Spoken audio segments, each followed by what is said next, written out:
అజీజ్ ఏ money ఐదులో చెప్పమా నాకేనే ఆడన్నాడు పిల్లలు కూడా వస్తారు ముందు విషయం చెప్పమని తర్వాత రెండు విషయాలు మాట్లాడు తినన్నాడా ఏ పైన ఆ పైన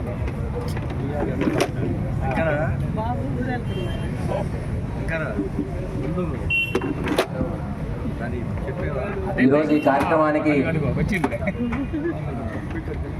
వీచేసినటువంటి పెద్దలకు గ్రామ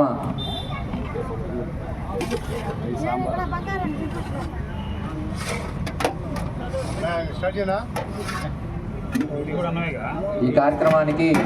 ఈరోజు పవన్ కళ్యాణ్ గారు ఏదైతే దీక్ష పూనారో ప్రాయశ్చిత్త దీక్ష, అది తిరుపతిలో ఒక లడ్డు తయారీలో ఇలా కలపరాని పదార్థాలన్నీ కలిపి ఆవు నెయ్యిలో కల్తీ చేసి, అలాగే దాంట్లో కలపాల్సిన పదార్థాలన్నింటిలో కూడా కల్తీ చేసి లడ్డూలు తయారు చేసి గత 5 సంవత్సరాలుగా ప్రజలందరికీ, అంటే భక్తులు ఎవరైతే వెళ్తారో కోటాను కోట్ల మంది భక్తులు దేశ విదేశాల నుంచి కూడా తిరుపతికి వచ్చి స్వామివారిని దర్శించుకొని వారి మొక్కులు చెల్లించి స్వామివారి ప్రసాదంగా ఆయన లడ్డూని స్వీకరించి ఇంటికి వచ్చి